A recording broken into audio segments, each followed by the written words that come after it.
हाँ जी, करें स्टार्ट। बस भाई, नमस्कार भी सभी को। मैं धर्मेंद्र सिंह आप सभी का एकलव्य क्लासेज में स्वागत करता हूं। मैं एकलव्य कंटेंट से क्रांति। आप सभी को पता है हम प्राचीन इतिहास से कहां पर आ गए हैं, मध्यकालीन इतिहास में। इसको बंद कर दो, खुला रहने दो। चलो ठीक है, ठीक है। प्राचीन भारत से कहां आ गए हम, मध्यकालीन भारत में। पहली क्लास हमारी थी विषय वस्तु की, सिलेबस डिस्कशन किया। दूसरी में हमने दो व्यक्तियों के बारे में जिक्र किया। किस किस के बारे में, मोहम्मद बिन कासिम और मोहम्मद गजनबी के बारे में। तीसरी क्लास में हमने किया मोहम्मद गौरी के बारे में और कुछ इस्लाम धर्म के बारे में जानकारी प्राप्त की। आज हम करेंगे उत्तर भारत के अंदर कुछ प्रमुख राजवंश रहेंगे जिनको राजपूत वंश कहा जाता है, ठीक है। उनके बारे में थोड़ी जानकारी प्राप्त करेंगे, ठीक है।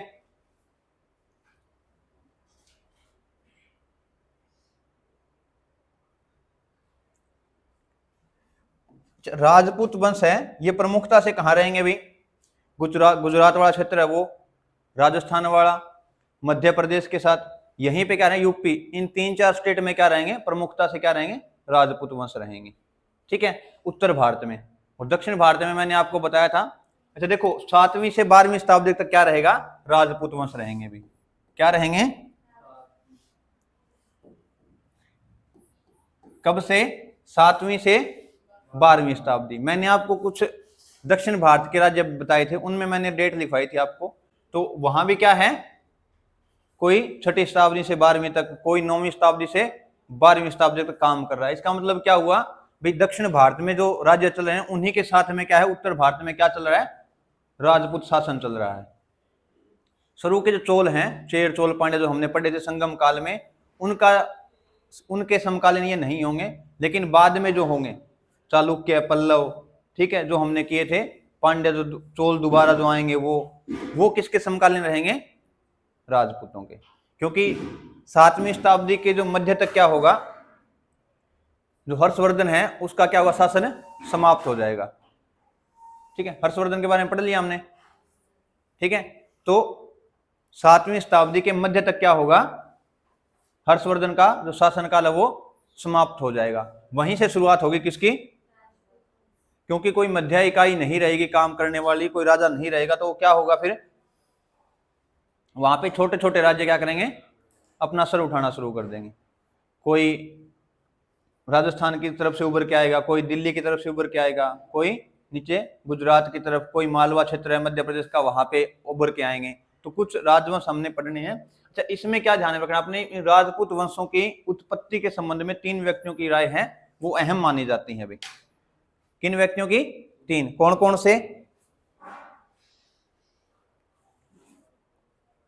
एक तो है जेम्स रोड्स और स्मिथ, ठीक है, इन दोनों ने सिद्धांत दिया उत्पत्ति का। एक गौरीशंकर ओझा ने सिद्धांत दिया है, और एक दिया है चंद्र बरदाई ने। भी राजपूत शासक थे कौन, ये बताने की कोशिश करिए। किन, इन 3 लोगों ने, किस किस ने, जेम्स रोड और स्मिथ ने, गौरीशंकर ओझा ने और चंद्र बरदाई ने। अब जेम्स रोड और स्मिथ ने क्या कहा है, इन्होंने कहा है भी जो राजपूत आए थे वो विदेशी शासक नागरिक थे, भारत के नागरिक नहीं थे, ठीक है। ये बात किसने कही, जेम्स रोड और स्मिथ ने कही, ठीक है। गौरीशंकर ओझा है, इन्होंने क्या कहा, इन्होंने कहा भाई जो कुषाण थे, हुण थे, ठीक है, उन्हीं वंशों से क्या है आगे क्या बने हैं, राजपूत शासक या राजपूत जो वंश बने हैं वो उन्हीं से निकल के आए हैं। ये किसने कहा, गौरीशंकर ओझा ने। और चंद्र बरदाई ने क्या कहा, भी ये जो जितने भी वंश हैं, ठीक है, प्रमुख 4 वंश इसने बताए, किसने, चंद्र बरदाई ने, भी इनकी उत्पत्ति कहां से हुई है, अग्नि कुंडों से हुई है। किससे हुई है, अग्नि कुंडों से। अच्छा, हर्षवर्धन था वो कौन से धर्म का अनुयायी था भाई, हाँ, कौन से धर्म का अनुयायी था,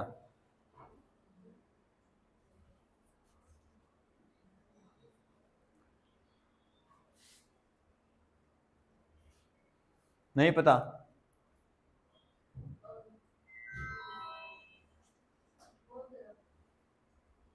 देखो भैया वो तो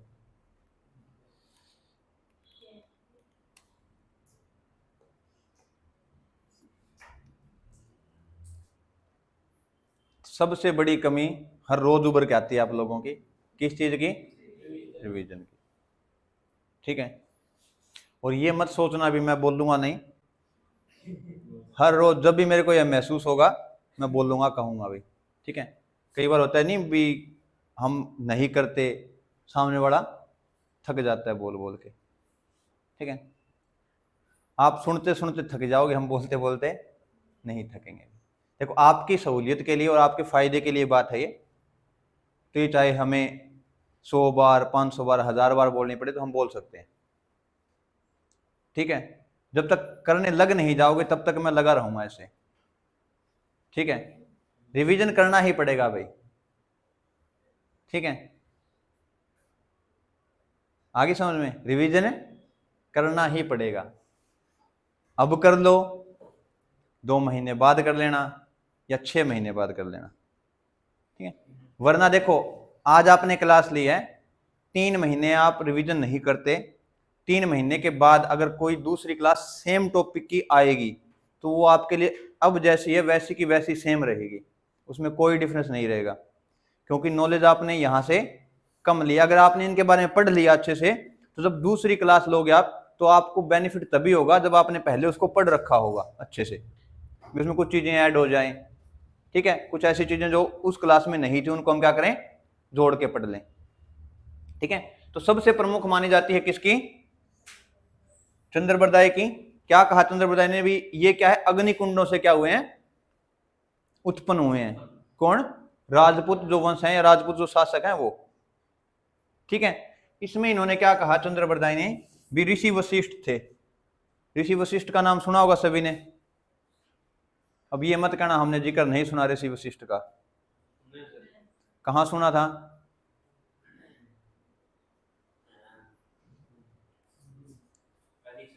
हाँ, वैदिक सभ्यता में किसका जिक्र आया था? ऋषि वशिष्ठ का। किस कारण आया था भाई? कौन सा युद्ध हुआ था? दशराग युद्ध। किस किस के बीच? ऋषि वशिष्ठ लड़े थोड़ी थे।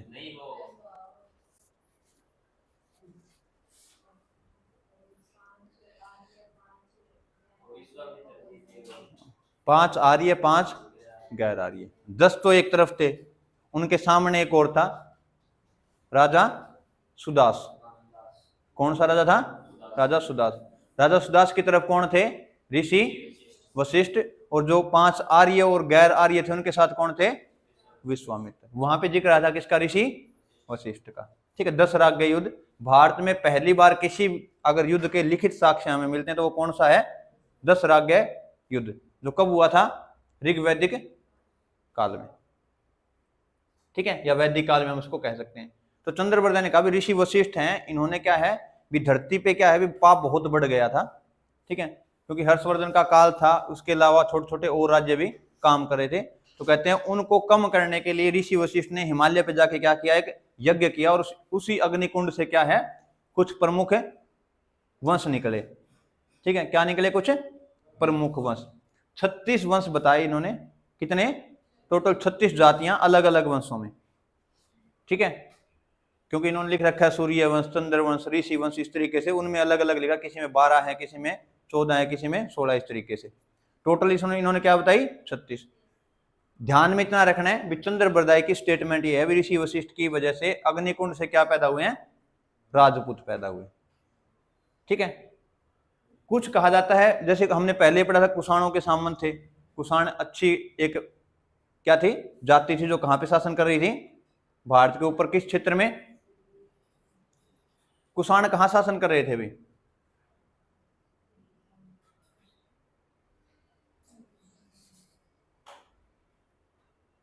कुषाणों के बारे में पढ़ा था कि नहीं पढ़ा था हमने? कहां शासन कर रहे थे कुषाण? एक तो ना कल जो मैंने मैप करवाया था आप सभी को, सारी जितने भी वंश हुए हैं उनके याद से क्या है एक मैप रख के उस पर लिखना है सभी ने, मैं चेक करूंगा कल। खाली मैप लिया एक, उस पे लिखना है भी यहाँ पे चेर थे, यहाँ पे चोल थे, यहाँ पे पांड्य, यहाँ पे चालुक्य, चालुक्य की तीनों शाखाएं, इसके बाद हर्षवर्धन कहाँ पे था। अगर मैप 2 या 3 बन जाए तो भी कोई दिक्कत नहीं है, यानी भी एक पे ही आपने करना है। ठीक है, 2-3 मैप लिए, अलग अलग मैप पे आपने अलग अलग जगह पे नोटिफाई करना है भी ये जगह यहाँ पे है, ये जगह यहाँ पे है। ठीक है, मेहनत करनी पड़ेगी भी, अब कर लो चाहे बाद में कर लेना, अभी थोड़ी थोड़ी करोगे तो इतनी दिक्कत नहीं होगी, फिर एकदम से करनी पड़ेगी। ठीक है, तो उन सारे वंशों का आपको लिखना है भी कौन सी जगह पे कहां पे कौन कर रहा था। पॉसिबल हो तो आप ऐसे भी कर सकते हो भी 3री से 7वीं शताब्दी तक ये एक शासन कर रहे थे, 7वीं से 12वीं तक ये शासन कर रहे थे, उससे थोड़ा और क्लैरिफाई हो जाएगा आपको भी, आपको पता चल जाएगा भी कौन किसके समकालीन था। ठीक है, तो ये स्टेटमेंट रही किनकी, 3 व्यक्तियों की, किसके बारे में, राजपूत वंशों के बारे में। चंद्रबरदाई ने क्या बताया, 1 अग्निकुंड से 4 वंश निकले, कितने, 4, सूर्य, चंद्र, अग्नि और ऋषि।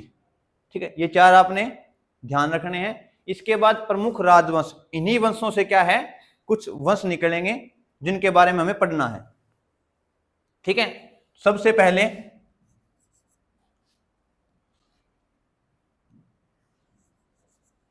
गुर्जर प्रतिहार, चौहान, परमार, चालुक्य, चंदेल, सिसोदिया और गहड़वाल। ठीक है, चौहान का थोड़ा थोड़ा हमें पता चल गया भी कौन थे चौहान, या 1-2 चौहान के बारे में हमने पढ़ा है, जैसे पृथ्वीराज चौहान के बारे में पढ़ लिया। गहड़वाल के बारे में हमने कल थोड़ा पढ़ा था, क्या बताया था गहड़वाल के बारे में भाई,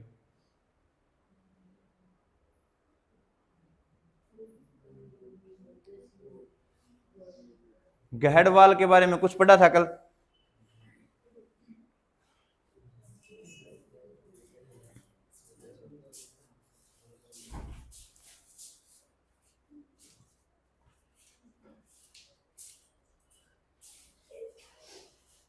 हाँ भाई ममता, गहड़वाल वंश के बारे में क्या पढ़ा था हमने कल, थोड़ी सी जानकारी, ज्यादा तो नहीं लेकिन थोड़ा हमने पढ़ा था उसके बारे में। हाँ, हमने किसके बारे में पढ़ा था, जयचंद के बारे में, जब मोहम्मद गोरी का और किसके साथ, पृथ्वीराज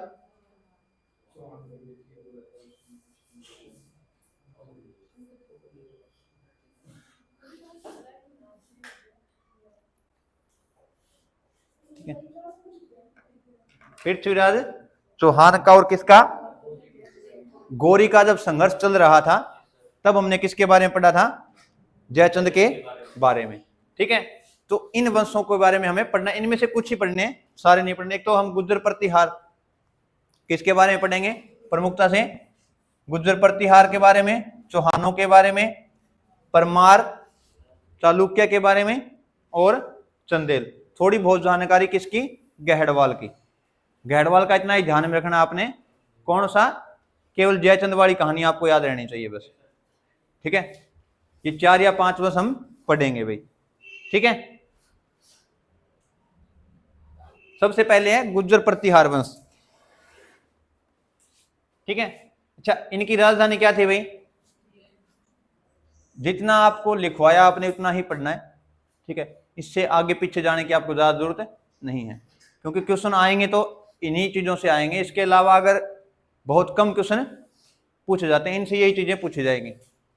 ठीक है, तो राजधानी क्या थी इनकी, उज्जैन। उज्जैन कहां पड़ता है,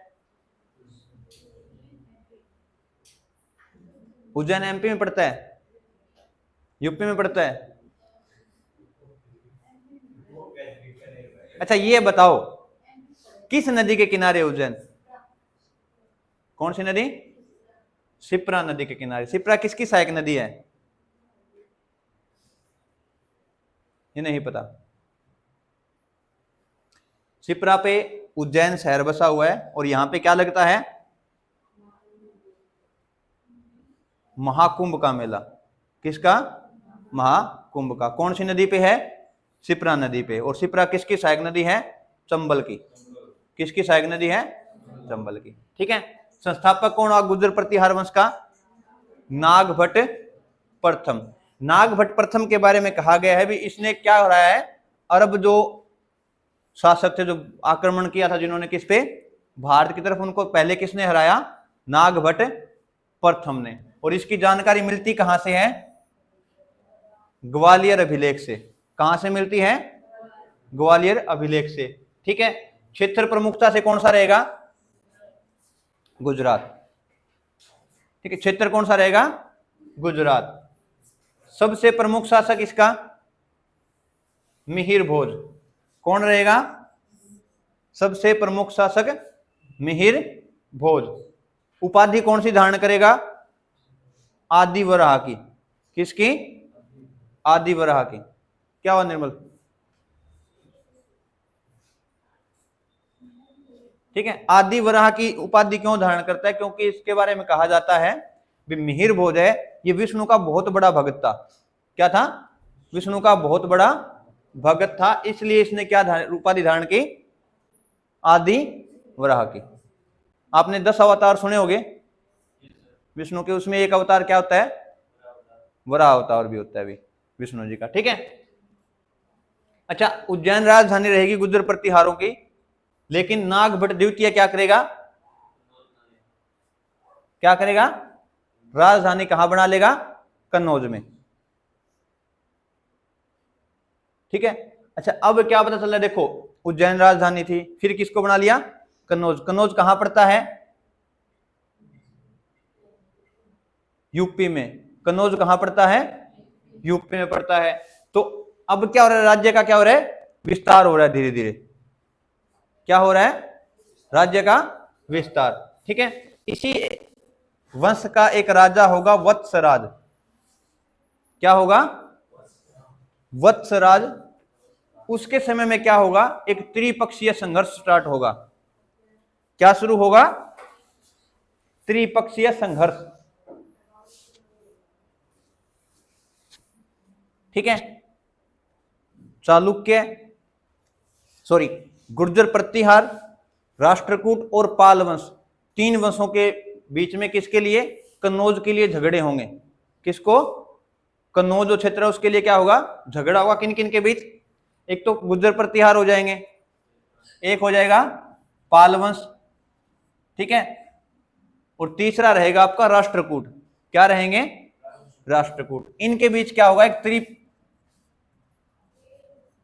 क्या हो जाएगा, संघर्ष शुरू होगा। कौन से क्षेत्र के लिए प्रमुखता से, कन्नौज के लिए। किसके लिए, कन्नौज के लिए।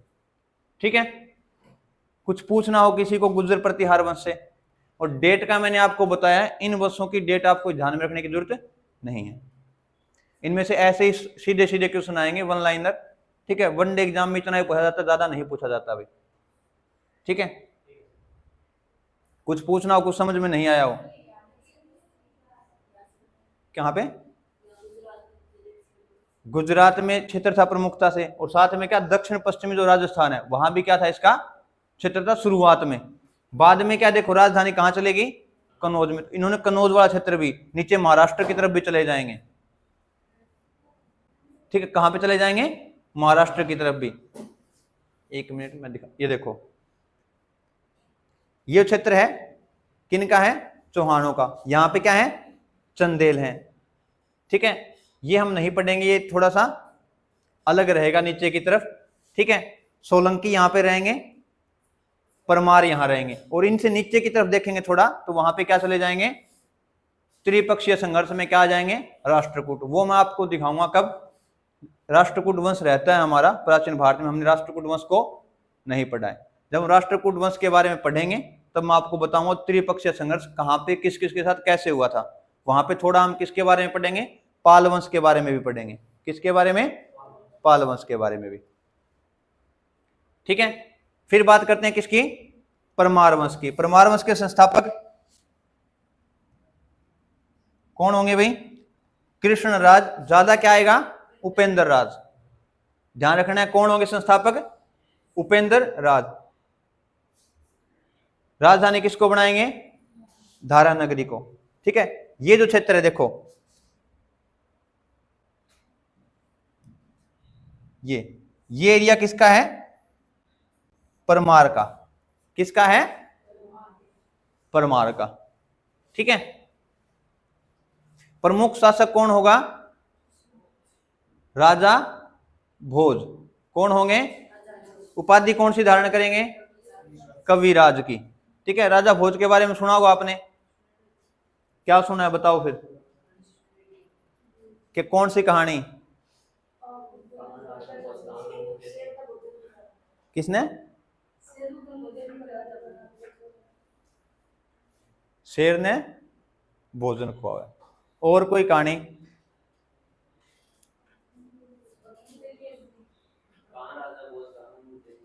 कहावत है, ये कहानी नहीं है। ठीक है। ये क्या है? कहावत, लोकोक्तियां। क्या होती है लोकोक्तियां? लोगों के द्वारा दी गई उक्तियां। लोगों ने जो कह दिया समझ के हिसाब से, वो क्या बन गई? लोकोक्ति बन गई भी। ठीक है। इनके बारे में कहा जाता है, राजा भोज के बारे में, ये बहुत न्यायप्रिय थे और इनके शासन में कहा जाता है इन्होंने कभी भी अन्याय नहीं होने दिया किसी के साथ। ठीक है। तो इनको कविराज क्यों कहा जाता है? क्योंकि इन्होंने काफी सारे ग्रंथ लिखे हैं भाई, चिकित्सा से जुड़े हुए, विज्ञान से जुड़े हुए, ज्योतिष शास्त्र से जुड़े हुए काफी सारे ग्रंथ किसने लिखे हैं? राजा भोज ने। इसलिए इनको क्या कहा जाता है? कविराज। दो प्रमुख इनकी क्या है?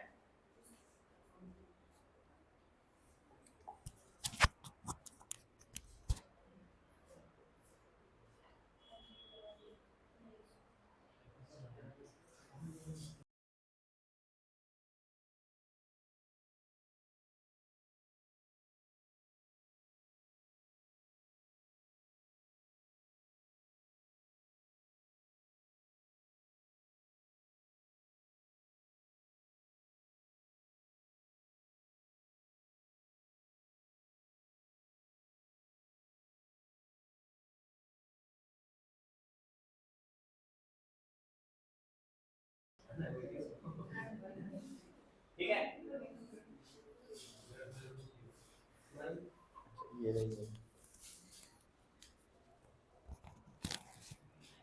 आयुर्वेद सर्वस्व और समरंग सूत्र। ठीक है। कौन सा? समरगन सूत्रधार और एक आयुर्वेद सर्वस्व। ये दो किताबें किसके द्वारा लिखी गई हैं? राजा भोज के द्वारा। इसीलिए इनको क्या कहा जाता है? कविराज कहा जाता है। क्या कहा जाता है? कविराज। गहड़वाल वंश है, इसके बारे में आपको किसके बारे में ध्यान रखना? केवल जयचंद के बारे में। किसके बारे में? जयचंद के बारे में। चंदावर का युद्ध कब हुआ था? 1194 में भी।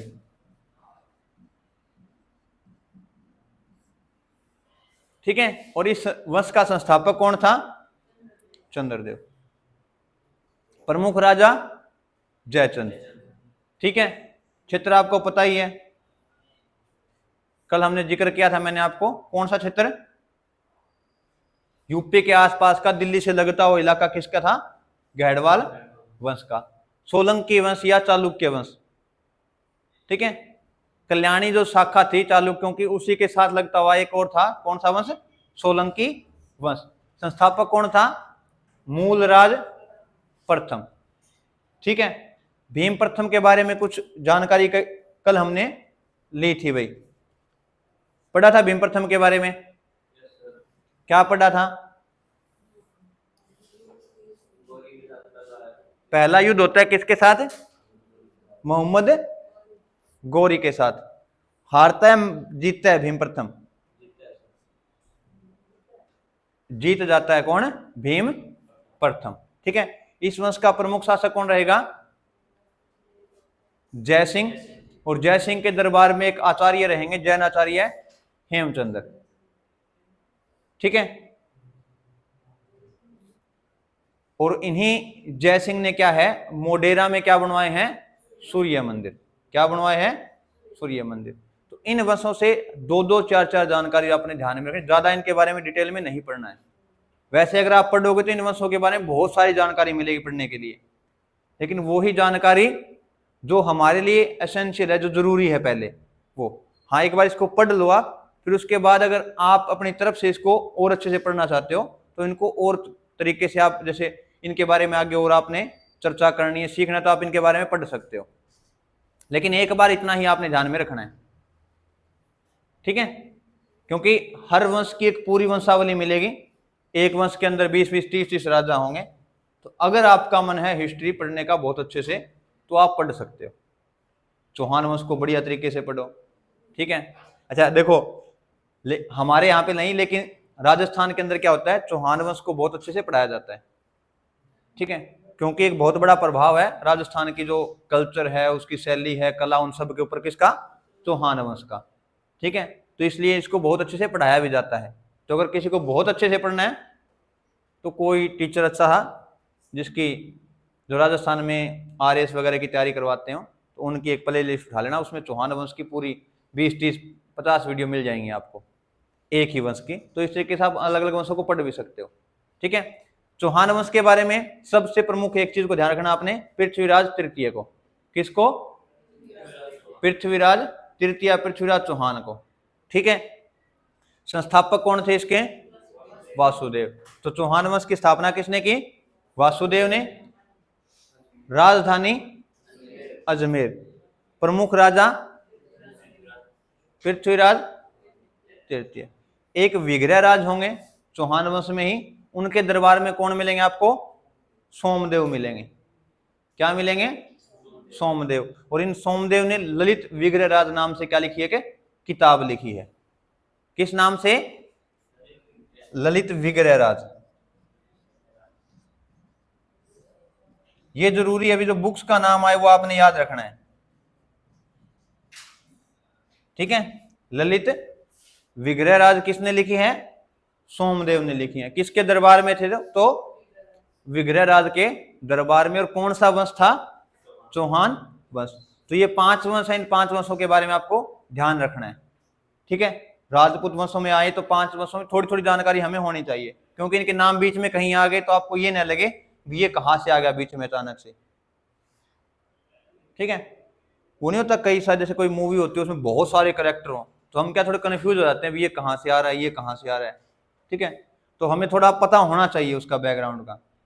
भी अगर कहीं पे भीम प्रथम आया है तो हमें पता होना चाहिए भीम प्रथम कहाँ पे शासन कर रहा था, ठीक है।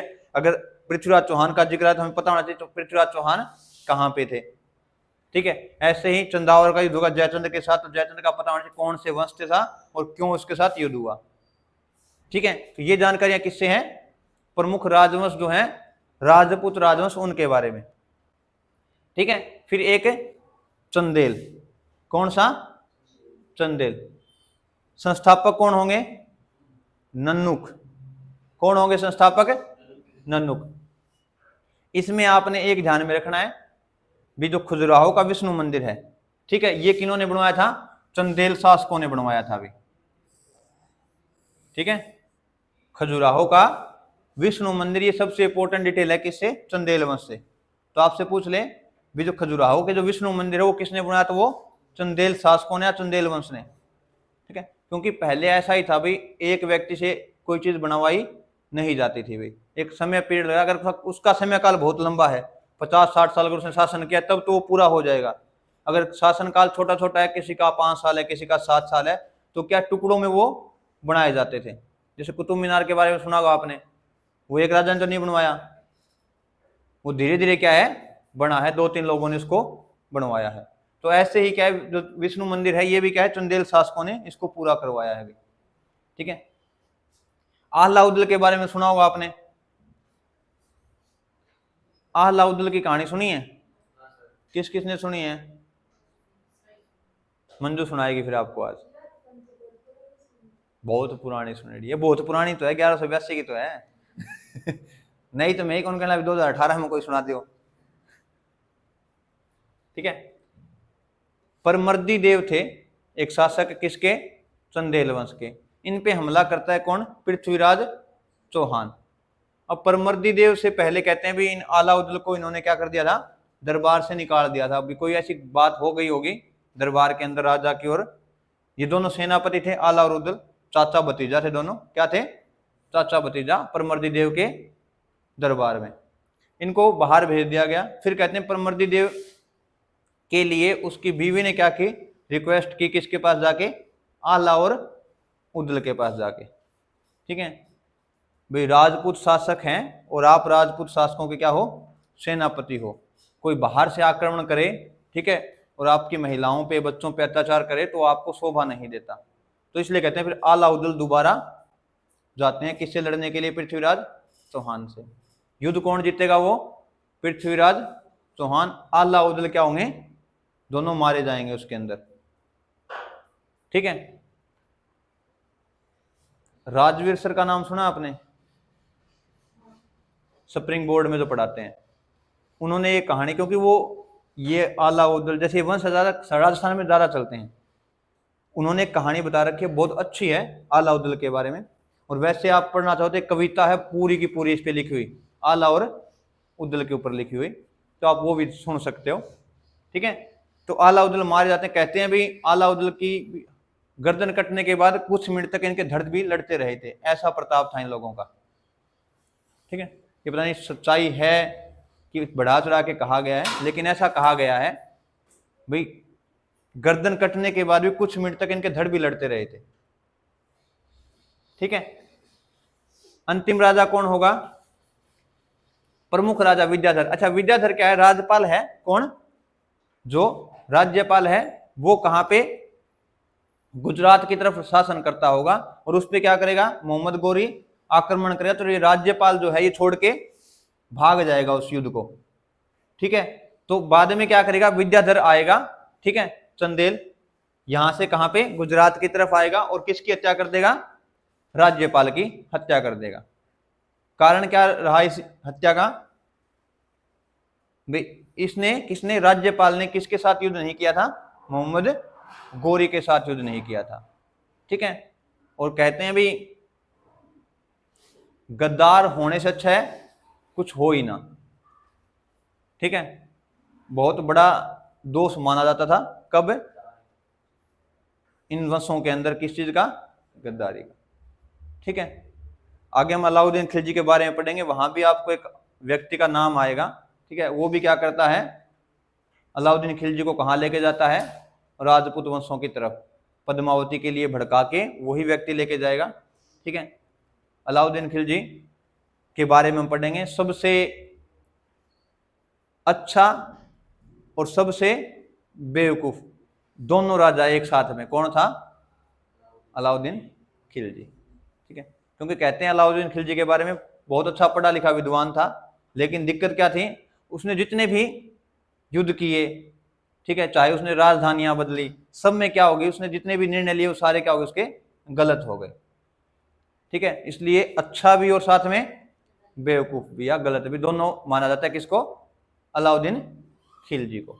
ठीक है, फिर बात करेंगे हम यहां पर क्या हो गए, प्रमुख राजवंश जो राजपूत वो आ गए हैं। फिर हम बात करेंगे किसकी, सल्तनत काल की। ठीक है, 5 वंश हम पढ़ेंगे सल्तनत काल में, कौन कौन से, गुलाम वंश, खिलजी वंश, तुगलक, सैयद और लोधी वंश।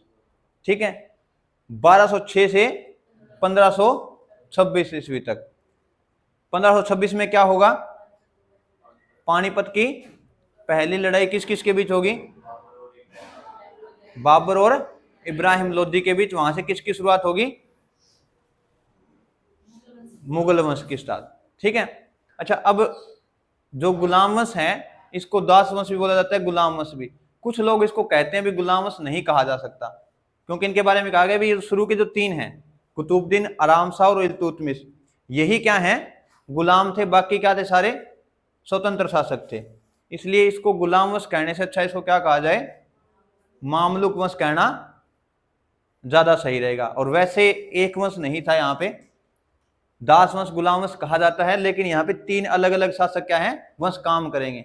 वो हम जब पढ़ाऊंगा मैं आपको इनके बारे में पूरा, तब बताऊंगा भाई।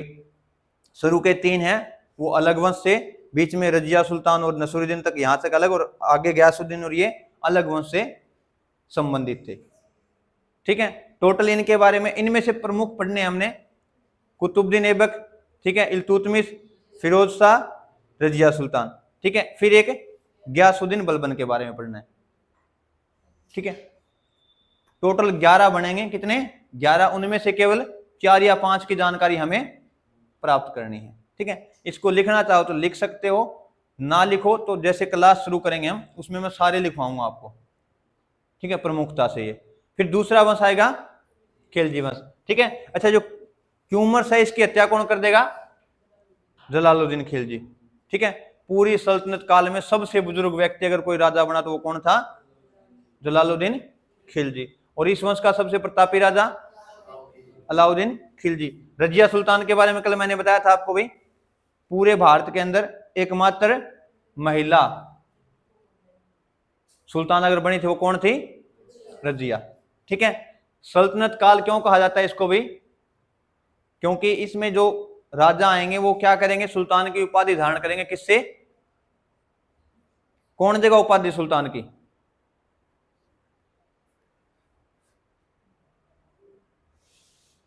कौन देगा? अरे कल मैंने आपको बताया था, एक प्रमुख व्यक्ति रहेगा मध्य एशिया के अंदर जिसका आदेश सारे अरब देश वो मानेंगे। कौन? खलीफा। खलीफा क्या करेगा? उपाधि देगा किसकी? सुल्तान की। तो सुल्तान की उपाधियां धारण कर करके सारे क्या करेंगे? राज करेंगे पूरे सल्तनत काल में। इसलिए इसको क्या कहा जाता है? सल्तनत काल। ठीक है, इनके बारे में ज्यादा नहीं पढ़ना, ज्यादातर किसके बारे में देखना है हमने? अलाउद्दीन खिलजी के बारे में। ठीक है, फिर बात आएगी तुगलक वंश की। किसकी? तुगलक वंश की। कब से कब तक है? 1320 से 1398। प्रमुख कौन रहेगा? फिरोज शाह तुगलक और गयासुद्दीन तुगलक।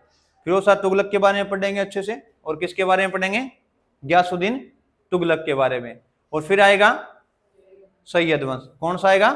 सैयद वंश। अच्छा, जब ये नसरुद्दीन मोहम्मद होगा, यहाँ पे एक आक्रमण होगा भाई भारत के अंदर। क्या होगा? एक आक्रमण। ठीक है, तैमूर लंग का। किसका? वो हम पढ़ेंगे अभी आगे। दिल्ली पे आक्रमण करेगा कौन?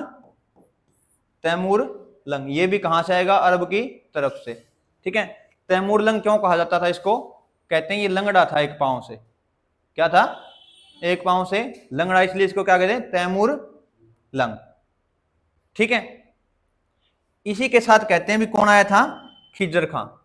कौन आया था? खिजर खां। और इसी खिजर खां ने क्या किया था? फिर सैयद वंश की स्थापना करेगा। कहां पे? दिल्ली के ऊपर। ठीक है, हाँ, इसका हम जब पढ़ेंगे तो मैं आपको बताऊंगा अभी लाहौर से दिल्ली शिफ्ट होगी राजधानी, वो भी हम पढ़ेंगे कब होगी, वो किस कारण से होगी। क्योंकि पहले शुरुआत में जैसे मामलुक वंश है, दास वंश है, उसमें क्या शुरुआत में कहां से शासन होगा? लाहौर से। बाद में क्या होगी? शिफ्ट होगी कहां पे? दिल्ली के अंदर राजधानी शिफ्ट होगी। ठीक है, फिर मैंने आपको बताया दिल्ली से कहां चली जाएगी राजधानी? कोलकाता। फिर कोलकाता से वापस कहां लेके आया जाएगा? दिल्ली को। बीच में अलाउद्दीन खिलजी दिल्ली से अलग भी लेके जाएगा राजधानी को, फिर वापस वो ले आएंगे। चेंज होती रहेगी बीच में दिल्ली से। प्रमुखता से आएगा कहां पे? सारा कुछ दिल्ली में ही।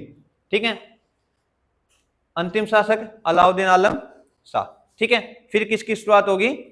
लोधी वंश की। लोधी वंश में इन तीनों को पढ़ेंगे हम भी, बहलोल लोधी को भी, सिकंदर लोधी को भी, इब्राहिम लोधी को। और यहाँ पे इब्राहिम लोधी के साथ युद्ध होगा किसका? बाबर का। और वहां से किसकी शुरुआत हो जाएगी? मुगल काल की। ठीक है, ये हम पढ़ेंगे कल। मैं कोशिश करूंगा ये सारे हम क्या कर लें?